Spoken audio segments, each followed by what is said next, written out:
Welcome back. It's time now for Media Watch. James Creedon is here. James, starting with what's further revelations regarding Dominic Strauss-Kahn affair, just to bring people up to speed, in case you've missed all this over the past few months. Complicated story.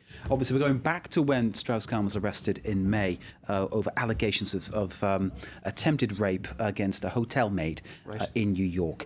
Since then, there's been claim and counterclaim. Cases have been dropped to criminal cases. Still a civil case to go. However, there was something that was billed as Strauss-Kahn's side of the story and authored by a gentleman called Edward J. Epstein in the States, who claimed that there was some kind of a setup, and as part of that he pointed to security guards celebrating the arrest of Strauss-Kahn at the hotel. There's been a fresh development. This was an article in the New York Review of Books, a sort of very well-regarded literary twice-monthly magazine in the US. Yeah. In any case, apparently a lot of other publications refused to take this on. I think it was the Daily Beast had the chance to publish it, and they said, actually, we don't want this. In any case, a lot of, as you were saying, very controversial claims. In particular, 2 security guards dancing for upwards of 3 minutes, according to Jay Epstein.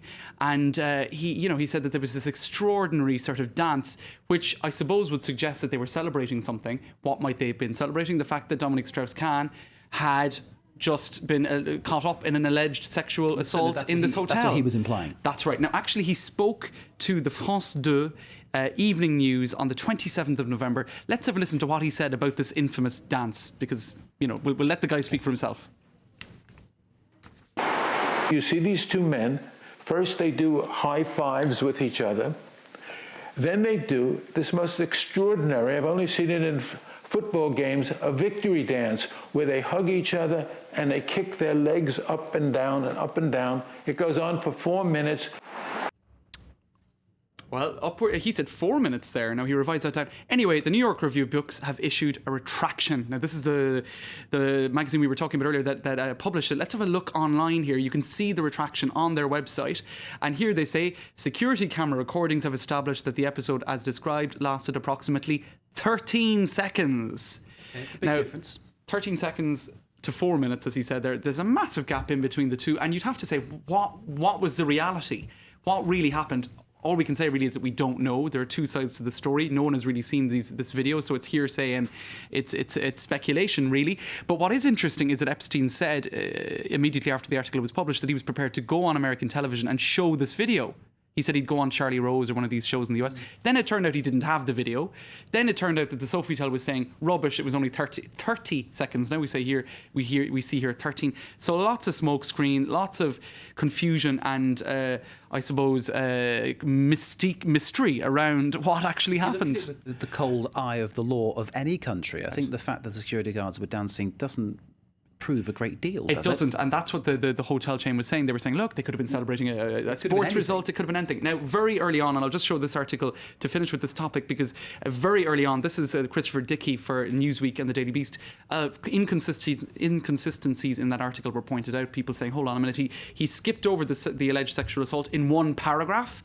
That was only consecrated to the actual heart of the issue. Sure. You could, I suppose, say that that's not what he was focusing on. But also, Christopher Dickey says he only really spoke to Dominic Strauss-Kahn's people. Sure.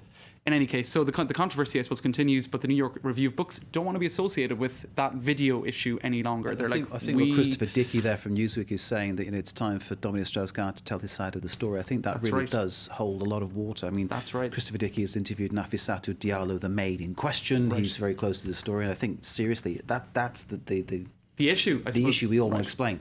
What exactly happened. Indeed. There's more chance of pigs flying than that happening, I suppose.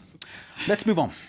Lots of rumours about the Pakistani Prime Minister's health today. He was flown to Dubai yesterday for heart surgery. Now, Mr. Zardari. The Pakistani web has been absolutely alight with this issue today. Lots of conspiracy theories. Lots of people are saying, oh, this is a soft coup. They're trying to push him to one side. He had a heart issue, was flown to Dubai for heart surgery, and he had an angioplasty.